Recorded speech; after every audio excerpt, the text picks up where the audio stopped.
evening. This is the Western Washington Amateur Television Society net on the 08 repeater. I'm Dave, KD7ZYM. Before our net gets underway, we'll pause for a bit in case anybody needs to make a contact with somebody or has emergency traffic.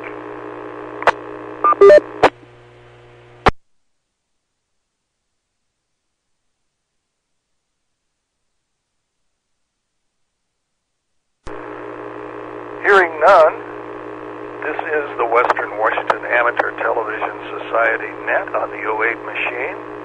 The Western Washington Amateur Television Society is a group of amateur radio enthusiasts that take to the airways utilizing fast scan television. We have a repeater located up on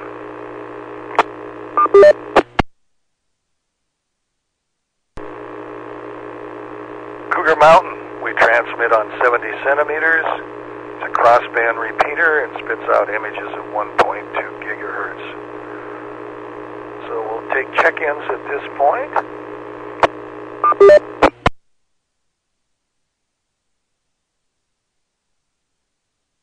QKU.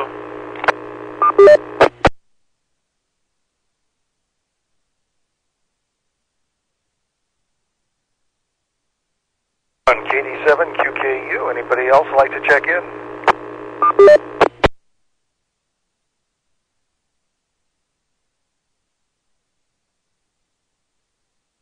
QKU WU7N.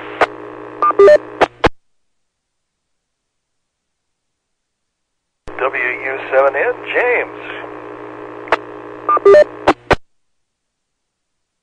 The audio on just now. Good evening. I'd like to check in. So far we got Ron, KD7 QKU, and James, WU7N.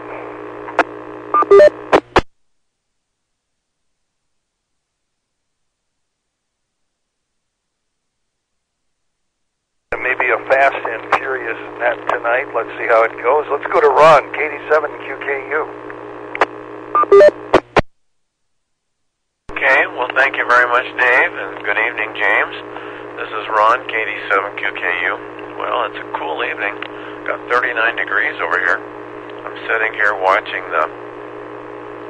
I was watching the Cougars game, but now I guess they're showing Oregon and Arizona for a minute. Cougars are ahead. If you're not watching, it's 14-0 Cougars. They've scored on their first two possessions, I guess. So, not too much going on over here. I'll just turn it back for now. KD7 QKU. Oh, and I had a text, Dave, and I suppose you did too. Lee probably won't be here tonight. Affirmative with that. I've got a text from him also. Well, let's move on down to James, WU7N.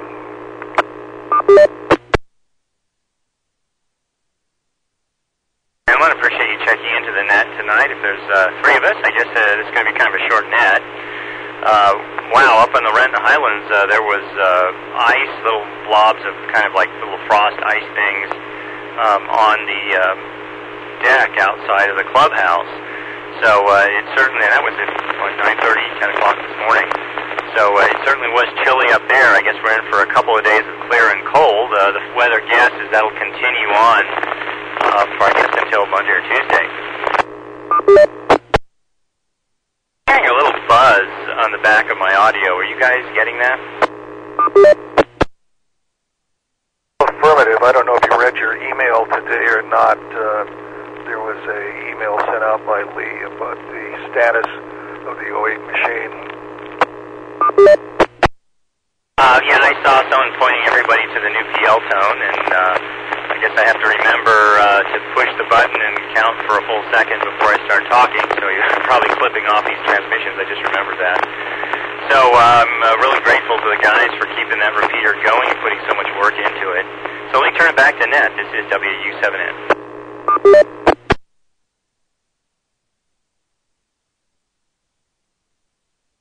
WU7N, this is Dave, KD7ZYM. Wow, busy day I had today. It was time to pack up the smoker after doing many wonderful jobs this summer.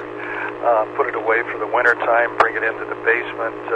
Before I did that, I cleaned out the heating grid inside and got the spark going again for the instant startup using it's a gas smoker, so it needs a spark to ignite the fumes coming out the gas through the control of how much gas you want to put into the machine to burn. And anyway, the little orifice needed cleaning, and then it has little holes all around the base of the burner, and those needed to be cleaned and wiped off with steel wool. So I got that done, and then scraped out the bottom of the smoker where some oils can accumulate during the last one or two smoking that I've done.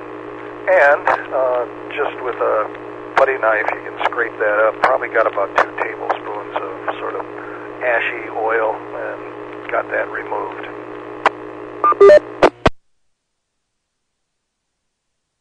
That was put away, and got it down in the basement. Had to move some things to make room, so tomorrow in the heat of the morning, I will put things back in storage in my basement. So that was about it. And I did some other things, but I'll move it along again. Ask, is there anybody else who would like to check into the net tonight?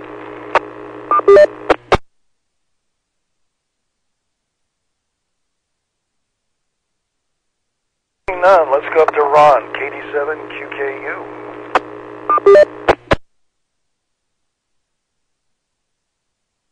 Okay, good evening again. This is Ron, KD7QKU. Well, Dave, I just can't get over how good your picture is. It's better than my picture.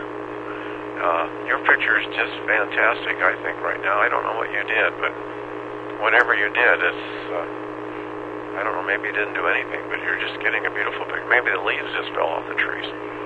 But anyway, you're just putting in an excellent picture. And James, you're having a little interference on your picture. I don't know what it is. I see a little bit on mine. Let's see. We went out to dinner tonight. James, maybe you've eaten there. It's just across the street, you know, over by the Toyota dealer. There's the India Gate restaurant, and then right next door to it is teriyaki, maybe teriyaki and things or something. We'd never eaten there before. The neighbor has eaten there a couple times, said it was pretty good. He cooks stir-fry at home, and he says he goes over there and buys his stir-fry sauce, and he buys his rice, and then he comes home and cooks his vegetables and stuff. So anyway, we went over there for dinner night, and it was excellent and reasonable, and they serve way more than I could eat. So we had to get a couple of boxes and bring it home.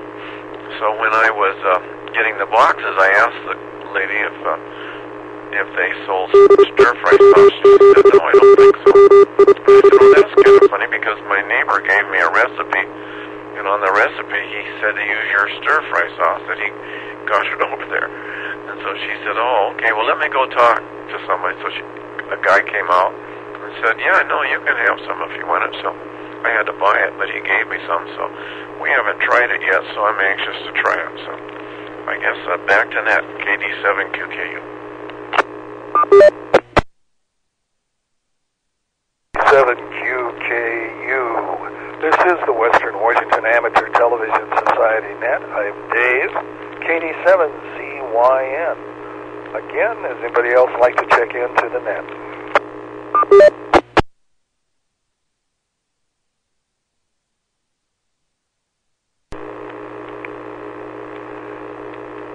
Let's go to James, WW7N.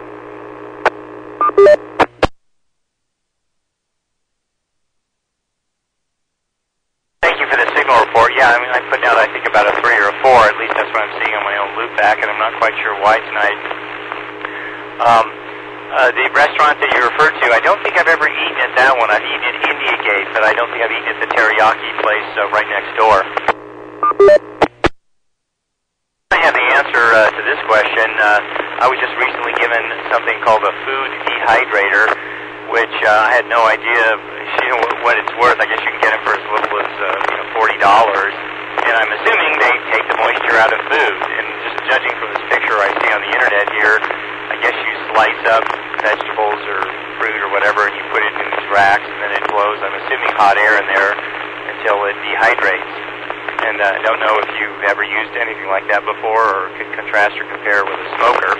I don't know how hot it gets inside the dehydrator. That would seem to me to be of some concern, since I would guess that if you put most things in there, you want to get it up to at least 165 degrees, but maybe you have a comment on that. I'm assuming that's how hot the smoker gets.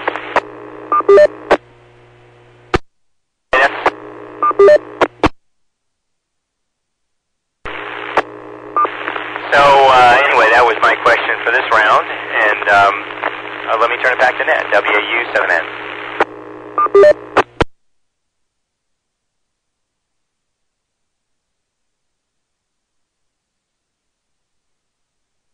WW7ATS, yes, the smoker heats up at about 225 to 230 for doing ribs, and can get a little hotter if you're doing pig's, you want to smoke a pig shoulder for pulled pork, and that can be up to around 250 to 275, depending on how long you want to smoke it.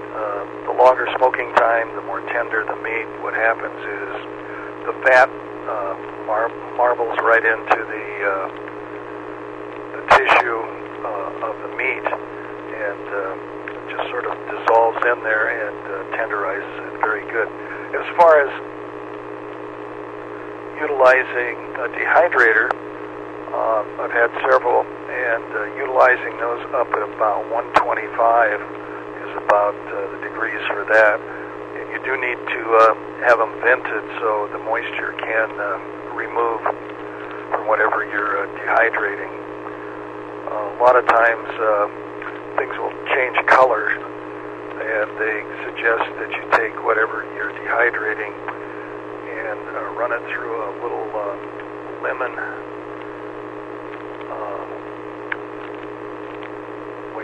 lemon juice, and that keeps it from it doesn't take long. Just put what you're doing into a little lemon juice, and then stick it in the dehydrator. My first big experience was with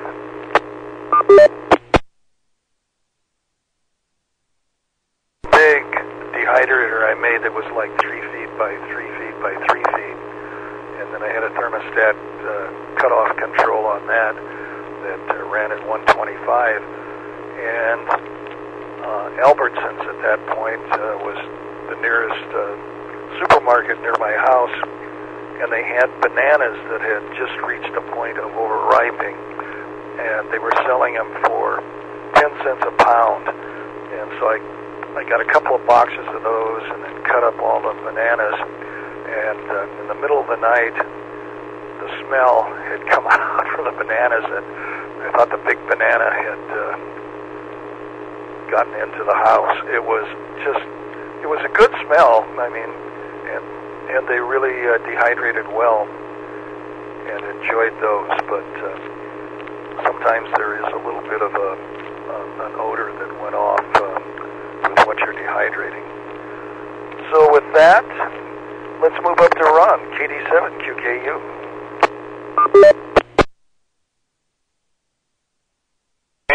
This is KD7QKU. Well, James, we've had a dehydrator for, I don't know, a long, long time.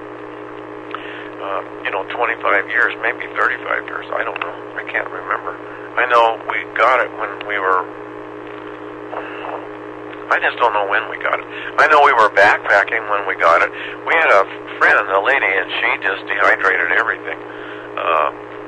She provided a lot of food. We were backpacking with the youth group at the time from church. She would do spaghetti and spaghetti sauce. She just did everything. And she kind of got us started. One of the best things I ever dehydrated was some, they were like little apples, but they were an Asian pear or something. I don't know. They were small, about the size of an apricot. And we cut those up and put them in the dehydrator. Oh, man, did they come out nice. And good. Oh my golly, they were sweet and good. I never did check the temperature. It does have an increase and decrease on it for temperature. I think we run it most of the time rather high. So we have an Italian prune tree, and Joanne has dehydrated the prunes for years, and so it takes a couple of days for a batch of prunes to dehydrate, and then she puts them in the baggies, and then she freezes them. So most of the stuff that we ever dehydrated, we froze. And Dave's right about things changing color, but I guess never worried too much about it. You can use a plastic film on your shelf, and then you can, I guess you'd call it, Dave can tell you about this too, puree of fruit, and then you can have, what do they call it, fruit leather or whatever. You just pour it out, and then you let it dehydrate, roll it up with wax paper or something. But we never did much of that except just to fool around it. But another thing is really good is pineapple. Back to net, KD7QKU.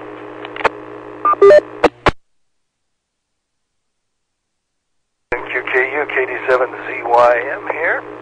Let's move on to James, WU7N.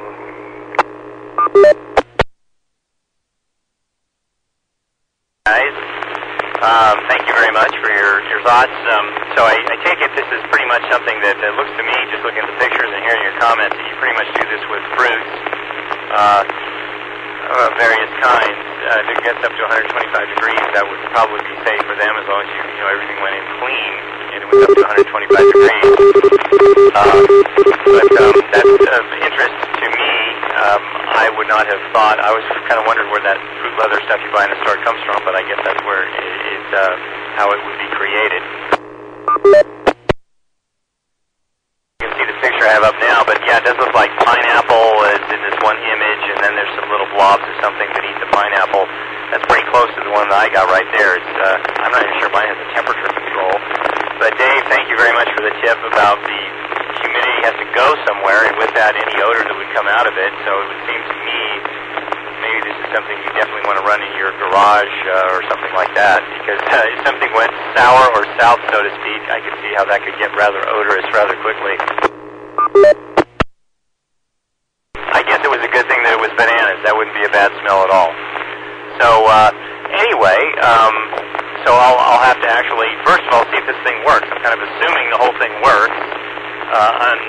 There were a couple of pieces that were given to me kind of piecemeal, so to speak, and I think I've got all the parts, a lid and what looks like trays, and then a base unit. I don't know how much electricity this thing gobbles up. I'm assuming it's probably no worse than a heavy-duty light bulb if you run it for days to dehydrate something. Anyway, thanks for the thoughts on that. Let me turn it back to net control. This is WU7N on the network for the Western Washington Amateur Television Society.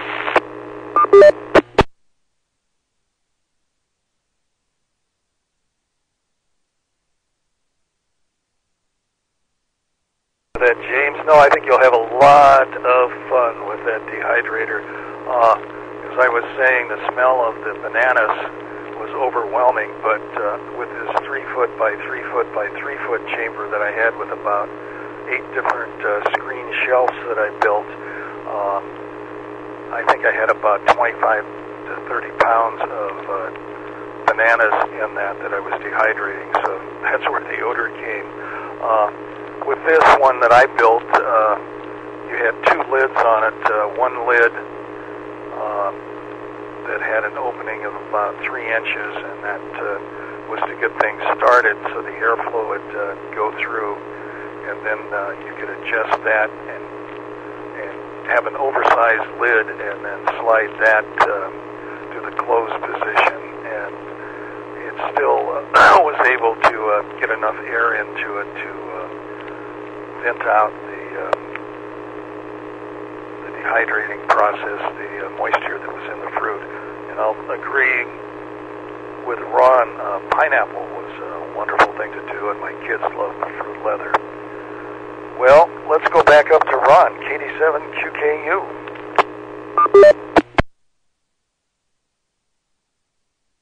Okay, this is KD7QKU again. James, the one that we had is made out of plywood, I would say, or particle board. I think we bought it in the University District in kind of a survivalist type store years and years ago.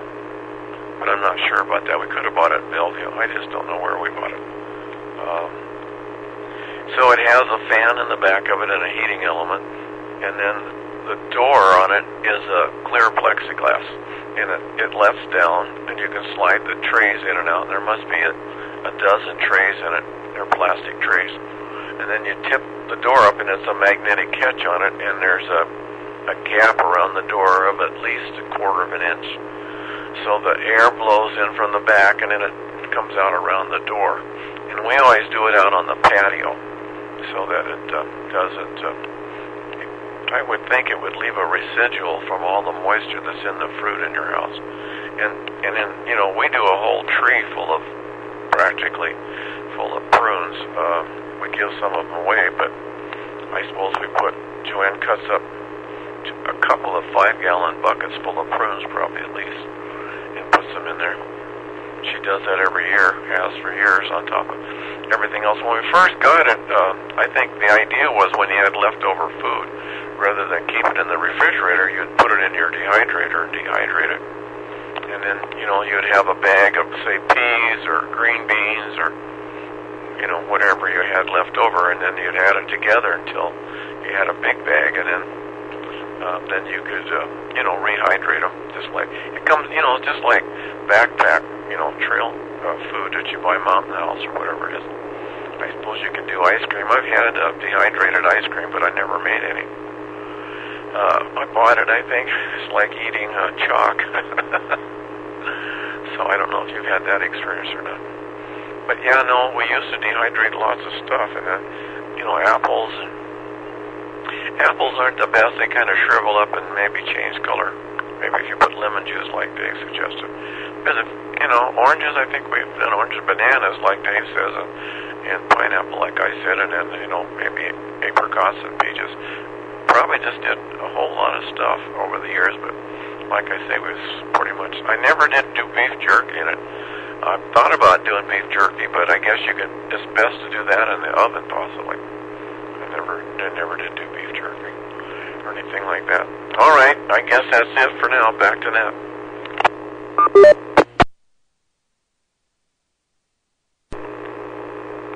This is the Western Washington Amateur Television Society Net. I'm Dave, KD7ZYM. Let's go down to James, WW7N, Dehydrator Man. Well, I guess I describe myself as proto-dehydrator man, since I actually haven't done it yet. Appreciate your comments. I was given a whole bunch of prunes this past season, and I cutted them up and pitted them and just put them in bags and put them in my refrigerator, or my freezer, and it reminds me I probably should eat them pretty soon, since I don't think they'll last too long in the freezer before they get freezer burned. So it's interesting that you can dehydrate something and then freeze it and get it to last longer. I did not know that. I do recall eating, I think it was a Mountain House brand of dehydrated ice cream at one point. I didn't make it, I purchased it. And I recall it kind of tasted like styrofoam as opposed to chalk, and it was very flavorful, but it still had that texture of styrofoam, kind of like those little pellets you pack something with in a box. And it would melt in your mouth, and once it melted in your mouth, then it was okay. But I guess if you're really hungry, it would probably taste much better. But it wasn't the flavor, as I recall, being a little bit off. It was more the texture that was a little bit different. I remember, I don't have my camera on. Stand by.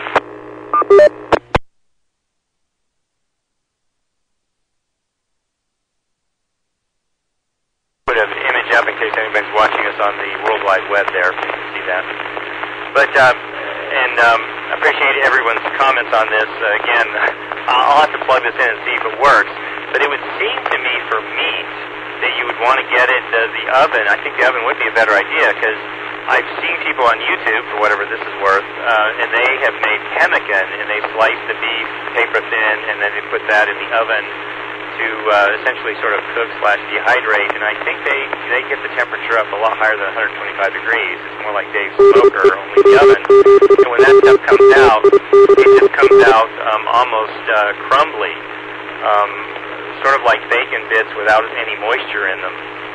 And then they ran down, I think it's they ran down the soot, and then they add some type of a fruit and mix the three things together, and that's supposed to keep for a very, very long time. Don't know. I haven't tried making that yet. So I don't know if any of you guys have tried to make pemmican or not. A friend of mine, I just attended his funeral service last week, was one of these guys who would dress up in the authentic mountain man kind of thing, and he said there were degrees of how authentic you wanted to be. You could be really hardcore authentic, or you could sort of be half authentic, and I think he chose to be somewhat half authentic. So anyway, that's it for me. WW7N, Western Washington Amateur Television Society. Back to Dave, Net Control.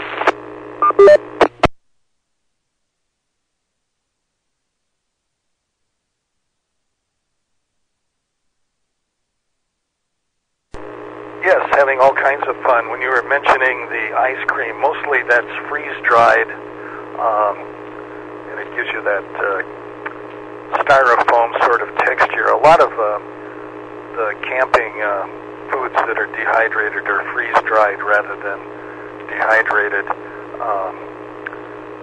and because they can suck more moisture out in the freeze-dried method, so it lasts longer. Anyway, one thing that I found that was a no-no, tried strawberries, and that just didn't come back. It was like it had dehydrated down to, it was almost like seeds. And when you put them in your mouth, it was like tasting sand that was strawberry flavored. So that was not a good thing. And with the nice weather out today, besides packing up my smoker and putting it away, there was a little yard work that I was doing, and I had replaced also a wooden gate in my backyard, and so I had to dispose of the lumber on that. I've got a fire pit, and used the fire pit to burn that up. I had a bunch of the 2x4s that were structuring the grate, just left them along, and then just kept easing them into the fire pit. And as they ignited and turned to ash, then I'd move the wood further into the fire pit. And all in all, it took about 3 hours to burn that up, and so I was glad to get rid of that. I can recycle the ash into my flower beds, so that's one positive thing today. Still got a lot more leaves to rake up, and maybe tomorrow I'll do that. And this is Dave, KD7ZYM. Let's move up to Ron, KD7QKU. Okay, this is KD7QKU. Well, I messed around with a lot of things. When I was young, I tried to make wine. What you want to do is you want to get real friendly with the produce manager, James, so that he'll give you some produce free. The old stuff, I don't know what they do with it anymore. Maybe they give it to the food banks and stuff before they, throw it out. But it used to be they just kind of threw it out. So if you got real friendly with the produce manager and told him what you wanted to do, he kind of wanted to. At that time I was making wine, and I said I'd take about anything they had one time, and he would actually drop it off at my house, believe it or not. And one time I came home and there was like 6 cases of Tokay grapes sitting on my front porch. So I made wine out of them. I wasn't a very good winemaker because I didn't have the right yeast and stuff. So my wine was always kind of cloudy, but it had alcohol content and it tasted okay. But anyway, Concord grapes. I grew up in eastern Washington, so Concord grapes are easy to get it. At the end of the season, we had lots of Concord. vineyards over there, and they kind of didn't pick the end of the row or something. You could always go after they were through picking and get lots of grapes for free. So I tried cherries once, and I had lots of Concord grapes, and then I did the Tokay grapes. I don't know what else I did. Like I say, if you can make friends with a produce manager and he'll give you some stuff, that would really work nice. Well, let's see, what did I do today? I went and visited my old sister-in-law. My niece put a message on Facebook. She's about 92, 93, and said she didn't think that she had too many days to go last, so I went over this afternoon and visited her, and then I texted Joanne, and she went by and visited her, so I don't know, she's so weak now she can't talk or suck water through a straw, so I think it's a matter of days, unfortunately. Kind of sad. Okay, back to net, KD7QKU.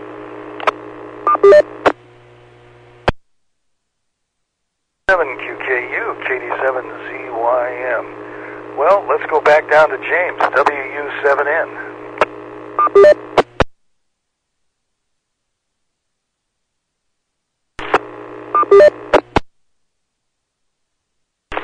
Oh, I guess I'm getting a little interference, I'm guessing, off of a thermometer that uses about the same frequency on my loopback. I'm not sure. Just a brief little herringbone pattern superimposed there. Dave, thank you very much for the warning on the strawberries. I don't know if you can see it, if you've got adequate resolution here. Let me see if I can zoom up on this and make this bigger. But this dehydrator, I'm shocked. I thought if it was on the internet, it had to be true. But that distinctly looks like a row of strawberries right here on the bottom there, so I'm glad you gave me that warning. If it's not going to come out good in a dehydrator, I just assume you eat them when they're here. But I took one class in etiology when I was in college. It was actually a chemistry course, but in the labs we made one batch of wine and one batch of beer.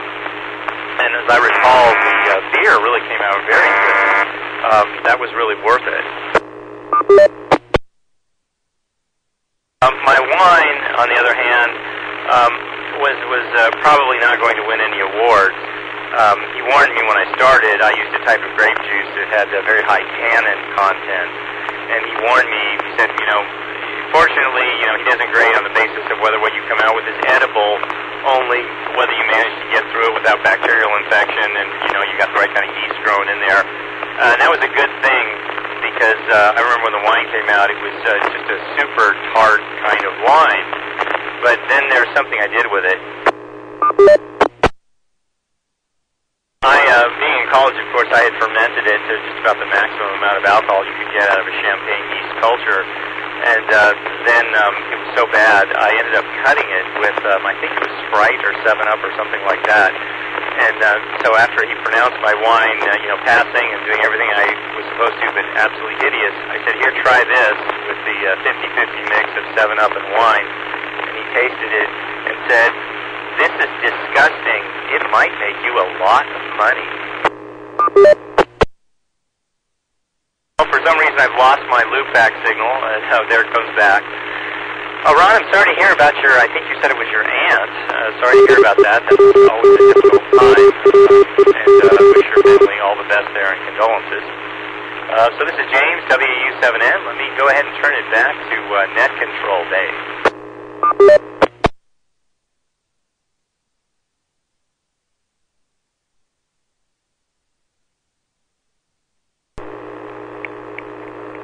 James, when you're talking about making wines, I can remember going to one of the penitentiary in Walla Walla to cover a story, and the guys inside in the cells were making pruno, and they were taking prunes. I don't know where they got the yeast, but they just juiced them up with water, and there's a lot of mold on top of the 5-gallon bucket they were making this stuff in. But once you separated out the trash up on top, I guess it did have an alcohol content to it, and they were pretty proud of being able to make that inside the penitentiary. Of course, this was the motorcycle club. Anyway, that was kind of interesting. And that takes me back to when I was in high school. I read an article on making beer and got a 5-gallon glass carboy, cleaned it up, and then went and got, I think it was like a quart can of malt extract, mixed that with water and sugar and a little cube of yeast, and set that, and it fermented, I think, for about a week and a half, maybe 2 weeks, and then bottled it up and capped it in quart beer containers. Well, my parents weren't in on that, but we had this little dry cellar that was under the house, and that's where I put the bottles with after I bottled them up. And then my buddy and I were thinking about, well, it's about time. They've been in the bottles now for about 3 weeks, 4 weeks. But the bad news was all of a sudden they started exploding, and boy, I caught H from my parents about doing that project because they were unaware of it and hadn't signed off on it. And unfortunately, we didn't get to taste our wares, as you might say, as brewers. So that project came to an end. But it had built up so much pressure inside the bottling process that it actually exploded those quart bottles. Anyway, that was my story. So let's move up to Ron, KD7QKU.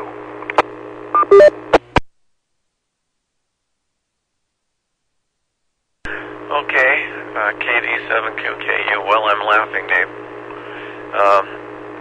We did, we had a 5-gallon milk can at home, and we made root beer, and then we made grape juice, and we had a bottler, and we put most of our stuff in beer bottles. Beer bottles were the easiest to get. So the kids in the neighborhood thought it would be really great when we would have a beer bottle and it would have root beer in it, or it'd have grape juice or something.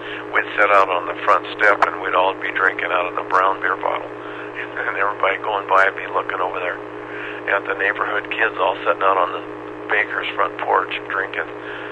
We hoped they wouldn't think we were drinking beer. But anyway, so we sort of had the same experience. Seemed like back in those days everybody made lots of stuff. The neighbors made grape juice and stuff too. We had it in bottles. When we used to go backpacking a lot, James, and you always had that, cocoa, that packages you pour in hot water and make cocoa, Swiss Miss or something.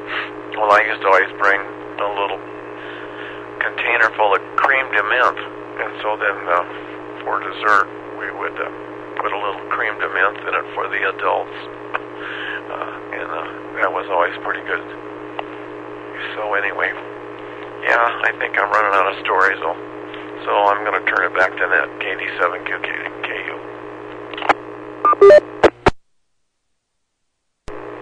Thanks for that, Ron. Let's go on to James, WU7N.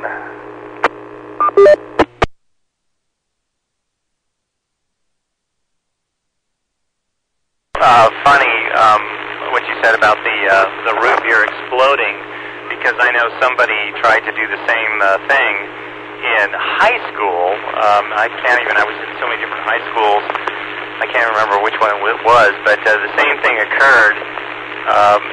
They had the caps blew off and just made a horrible sticky mess in the closet they were trying to do that in. Or, you ask about where would you get yeast for Pruno or prison wine. I think you could just use bread. I've never tried this before. Obviously, if you want beer, you want yeast that makes beer. If you want wine, you want wine yeast. But just about any yeast will convert alcohol into sugar. And so I guess one of the tricks of this, and I don't understand how you do this in a prison environment, because when I was in the lab, the big trick was to not get any bacterial growth going in your culture, because that wrecks it and it makes it undrinkable and horrible and potentially even toxic, I suppose, although generally the yeast usually win and the alcohol that they produce tends to not favor the bacterial growth, but you can still have something that's completely undrinkable. For a cartoon that the cartoon showed one person like in a white-collar prison to another person in a white-collar prison, and it was one person was handing the other guy a shoe, and he goes, "This is an excellent month. Don't let the bouquet put you off." I couldn't find that cartoon, but this one says, "Not bad for prison hooch. It lacks body, but I ain't complaining. The last time someone did, he added one." I don't know. I guess that's just fun kids projects, making grape juice, making root beer, making ice cream. Those are just things that I guess people certainly in the 50s, 60s, and 70s did a lot. I guess today people spend time on Facebook and social media more because, now that you mention it, I don't hear as much about those kinds of projects, but maybe I'm just not tied in with people that have kids, 8 through 15 or 16 years old, whatever that age is, when you do all those home projects. I remember one project I did.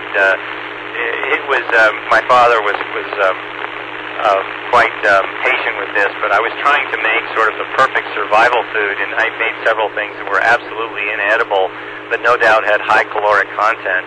And after about the third experiment, my dad, who was in the Air Force at the time, said, if I really discovered something, to be sure and let him know, because at that time, this was, late 60s, early 70s, that period of time, mid-70s maybe, he said that the Air Force had been looking sort of for the perfect food to put in Air Force survival kits, because what they were concerned about is they were literally flying bombers in a giant circle from the U.S. all the way up to the Arctic Circle and back to the U.S., and did that constantly for, I guess, a decade or so. And, of course, if a bomber way up north of the Arctic Circle goes down, way north of the Arctic Circle, you're on your own. And as one person put it, the trick is not to become polar bear food, but to have something to eat so they can come get you, which could be quite a while, depending on how long you were, or how far you were up there. Well, anyway, I guess you could use bread for prison wine. My thoughts run wild on what they finally used to get a culture going, but I'm sure if they got something that didn't taste all yeasty and horrible, that was probably a pretty valuable culture to pass around. This is James, WW7ATS, back to net.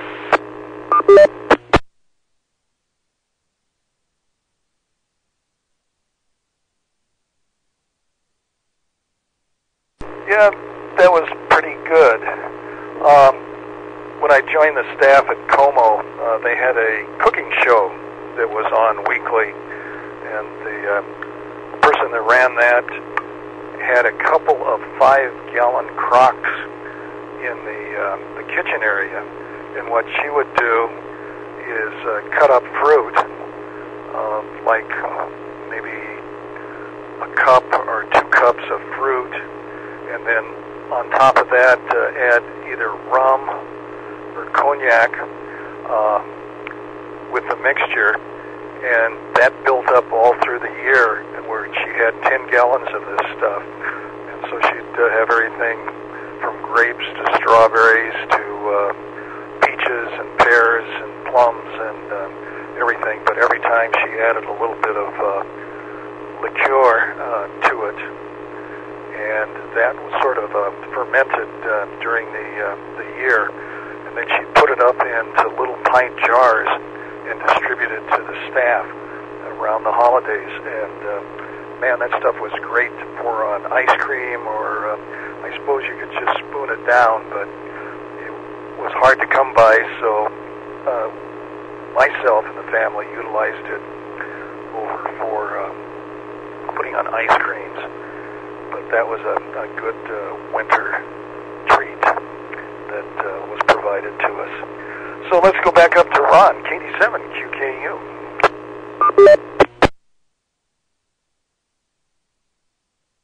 Hey, this is KD7QKU. Thank you, Dave. Well, we had a friend that lived over, where did she live? Like Crown Hill, west of Northgate. And she made something like that you were talking about with fruit and kind of fermented it. And then she always kept a little bit for starter, she called it, and then she used that for starter for the next batch. I don't know. I tried making yogurt once. Oh man, that was terrible. It was just, fermented milk, really. It was actually a yogurt maker. Someone gave it to me for Christmas, and it was a little thing that you set about, I don't know, maybe 5 or 6 cups in it, and you filled them full of milk, I guess, and then it had a cover that went on it, and it was warm, and you just let it sit on the counter until you had yogurt. Oh my golly, how awful was that? I don't know if you had anything you put in it or not. But when I first made wine, I used the Flashman, is that what it's called? Baker's yeast. That I didn't have any other yeast available, so I used that, and it just made it cloudy. Is all it did. It worked. I would say fine. Just made it kind of cloudy. So my wine was never clear. It was always kind of cloudy, but it tasted good. And then a couple of times I just let it. Someone said, "Well, there's just there'll be yeast on it," and so I just used the natural, whatever that was. So you never knew if you were going to get good or bad. Really, when you made wine and you did a decent job, you were supposed to, put something on it, rinse your fruit in something that killed the bacteria, so that, and then you had a good yeast to use on it. But yeah. And James, the lady lives on 165th east of Crossroads there. She's south of North 8th, whatever 8th is, 8th Avenue. She's a little south of 8th Avenue, 165th, so she lives pretty close to you. And it's my sister-in-law. She's my sister-in-law, my brother's wife. My brother passed away about 5 years ago. So anyway, they were 14 years older than I am. So anyway, I think I'm running out of things to do. We did pretty good, Dave. Gotta keep it going as long as we have. So James, unless you have some other idea, back to that KD7QKU.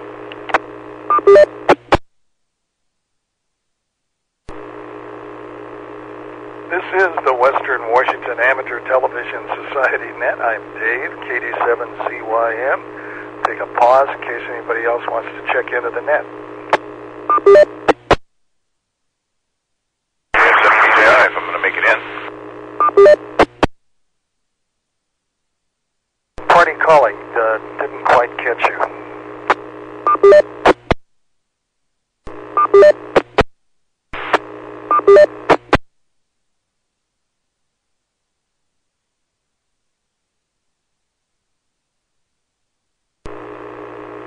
And let's go down to James, WU7N. I think that was one of the control ops, VCI, that was calling. We find you really have to punch the microphone button and count 1 Mississippi before you start. Try one more time.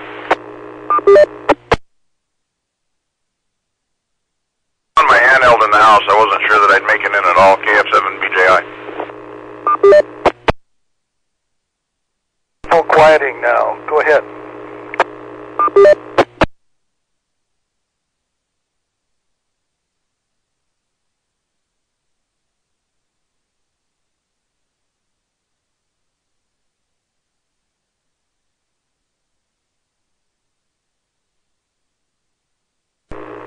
KF7BJI. Try again.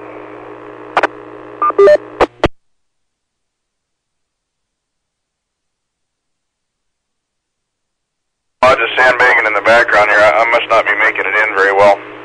Anyway, Dave, you've got a nice picture tonight, and so do you, Ron. And James is a little, you got some lines in, but I hear you too. Just curious if Lee was unable to make it in, is all. And good evening. Back tonight, KF7BJI. Rich, Lee was having an early Thanksgiving dinner with some family this evening, so with that, he wasn't on our net this evening. So, let's move on down, and down we go. James, WU7N. Thank you. Thanks for checking in, Rich. Always good to hear from you. Once again, thanks for all the hard work you guys have put into the repeater. We really appreciate it. Ron, I guess oops, wrong button. Ron, I was going to say, here's, if you want to make yogurt, I made a lot of yogurt, and the only thing I really never could quite get straight was the texture, but the flavor I actually got pretty good at. But I think the secret is you got to start with something like this. I think I got this at Whole Food Market, and this is a freeze-dried yogurt starter and a cream Bocaire starter. And what I found was important was you had to take your milk and cream mixture and bring it to a boil to essentially sterilize it.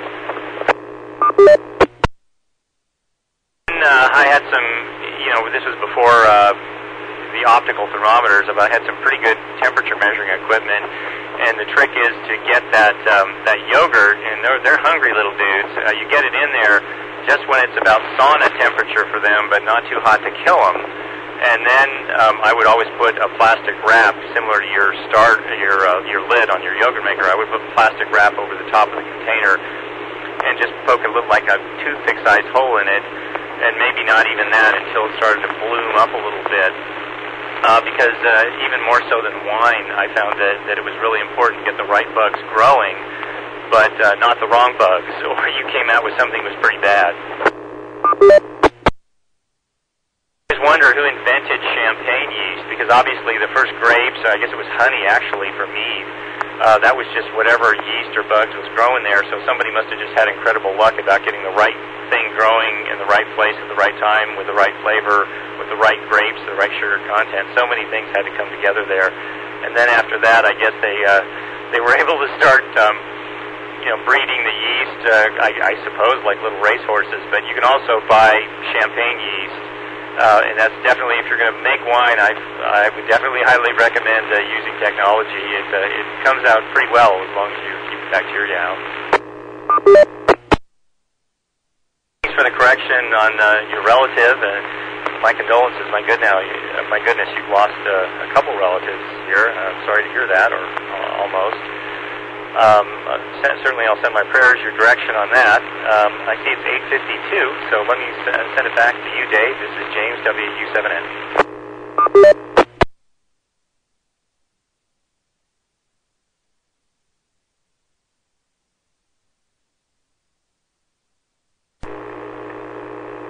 This is Dave, KD7CYM. Well, I've kind of run out of stories for the evening, so why don't we make one more round and we'll call it an evening. So let's go up to Ron, KD7QKU. This is KD7QKU again. Well, I have a kind of an ugly story about yogurt. Yeah, the yogurt I made was awful. I threw the stuff away and threw the maker away. Probably did it wrong. Maybe I didn't read the instructions or directions. I'm good at that.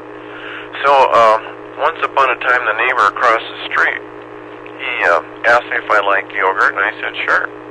So, he said he had more than he can eat, and he gave me a case of yogurt that came from the grocery store. Apparently he knew someone at the grocery store, and they gave it to him. Well, I never paid much attention to it. Put some of it in the refrigerator, and I ate it, and thought it had blueberries in it. But when it turned out to be as mold, it's a wonder I didn't die. And so then I looked at the expiration date on it, and it was 2 or 3 months past expiration. I mean, it was terrible. It was all it had mold inside of it. And like I say, I ate it, and didn't know what it was, I guess. I can't remember if it was vanilla or what it was. It was light colored anyway. So he wanted to give me some more, and I said, no, man, I don't want any. I said I had to throw that away. It was all moldy and it was no good. He said, yogurt never gets no good. He said, I've been eating it for years like that. And he said, you just pick some of that stuff out if you don't like it. Oh my golly, that's a wonder if he hadn't died. All right, 73s, everybody. It's been an interesting evening. KD7QKU, I'm clear. Bye-bye. Oh, KD7QKU. Let's go on to James, WU7N. Story. I think you're lucky to be alive. I think yogurt, I'd have to check on this to be sure, but I think that was the original idea, was you had heavy cream, dairy that was going to spoil, and it's kind of like the wine somebody discovered some critter that could grow that could prolong the life. But it certainly doesn't last forever. That's why people came up with other things like pemmican and things like that to try and live off of through the winter. Wow, it's not cheese. You can't just cut the moldy parts off and eat it. But glad you lived through that one. The house clean-out I'm doing right now, it's when I first found all the mountains of food in there, I thought, wow, I'm going to keep the food bank going forever with this. But the pull dates are all long past. I think the oldest pull date I've found so far was 1998. But the saddest thing is there's a sort of like MRE type packets that I found, quite a few of them, and they're very old. The paper actually is yellowed on them, and whoever bought those initially certainly paid a lot of money for them. And of course they're all just going to the landfill, don't know what else to do with them. So anyway, 73s guys, really interesting evening. Thanks for your experience with the dehydrator tidbits there. I'll let you know. I'll have to plug the dehydrator in and see if it really works, and run the trays through the washing machine and see what happens.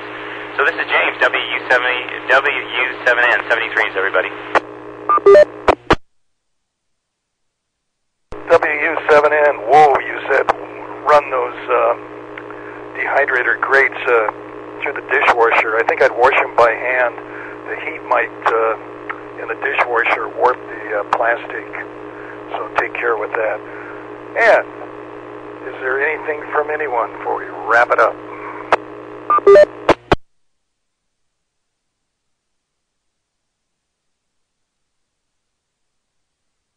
Hearing none, we'd like to thank the owners and operators of the 08 machine, the CTAC Repeater Group, that allows us to have a net on Wednesdays and Saturdays between 8 and 9 o'clock on the 08 machine, for our voice channels for the Western Washington Amateur Television Society nets. So with that, I'm going to terminate the net this evening. It's a pleasure to have you all. Good evening at 2057. Take care. This is Dave, KD7ZYM. Good evening.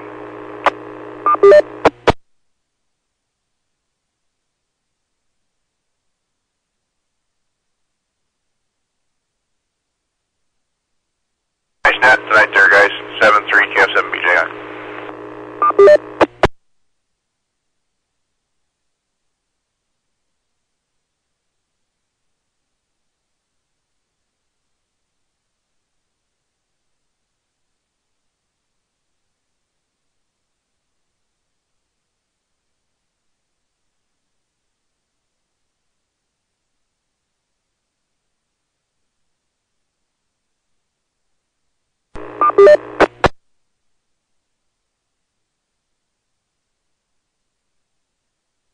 KF7BJI, W3RWN.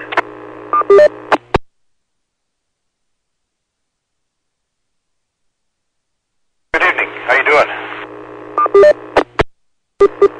Yeah, this is Randy over in Marion. This is Rich, right? I think I have the right person. Oh, yeah, how you doing? Very good, thanks. Yeah, I just dropped you an email. The funniest thing, I was listening to my UHF repeater here in Burien, and I was getting an interfering signal on it, and I didn't know what it was. So it was very weak and could only copy it part-time. So I scanned around UHF, couldn't find anything, and I thought, well, I'll take a look on VHF. And I listened for a little while, and I came across this repeater, and it looks like the output of this repeater is somehow creating a signal on the input of my repeater in Burien, which is really strange because my repeater's on 440.975. So while I'm talking here, my repeater occasionally keys up with my audio coming out of it. So I'm not sure why. I don't know what the issue is, but it's an interesting one. W3RWN.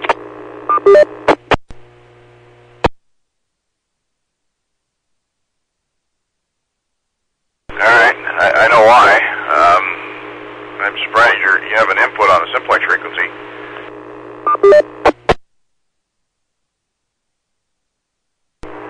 Oh, okay. Well, it's coordinated with the repeater council. So 445.975 is the repeater input, and the coordinated repeater is on 440.975.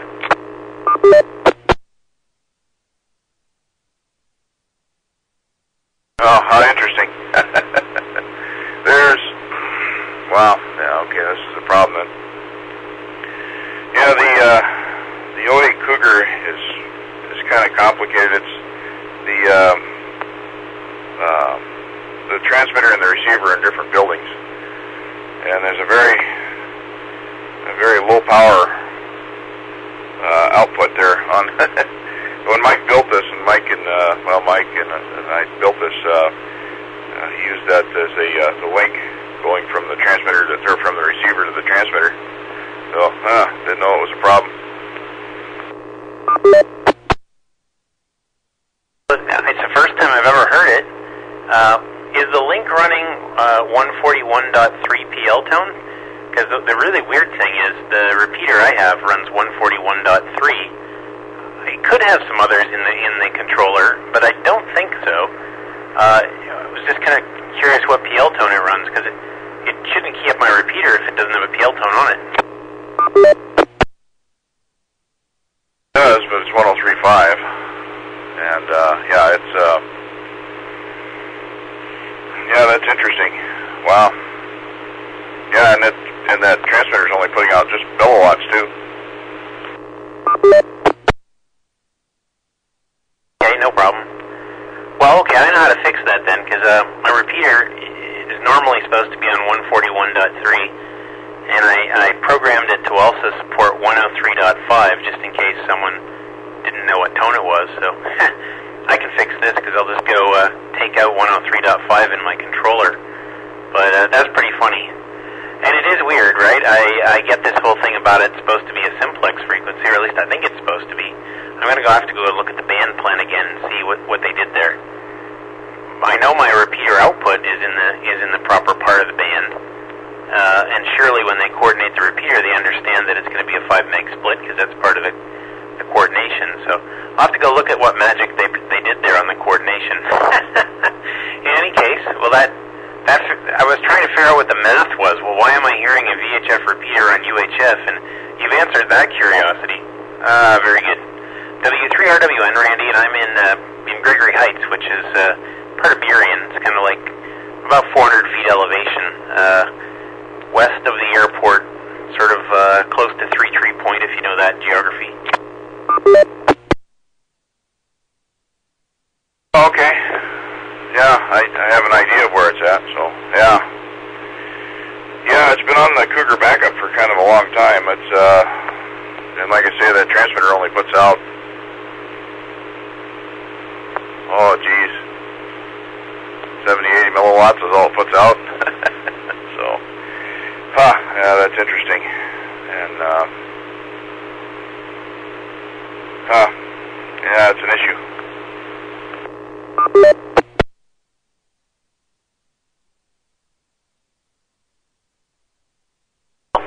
I'll just reprogram my repeater to get rid of that PL tone, and I just won't hear it. It's low enough that I don't think it's actually going to interfere with anything, because the signal is just barely breaking squelch on the repeater, so I'm not overly concerned about it. I'm more concerned about the repeater council, and I'm just going to look now at the band plan to see if they really did assign a repeater input on a simplex frequency, because that's not very good if that's the case. Hey, good to talk to you on this repeater, and we'll catch up with you soon. W3RWN. 7DQH.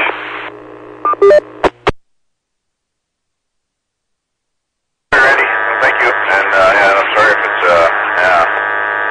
I just pulled up your email there. Now, Go ahead there, Eric. Good evening. A lot of simplex frequencies that disappeared became repeater outputs and inputs on 2 meters especially.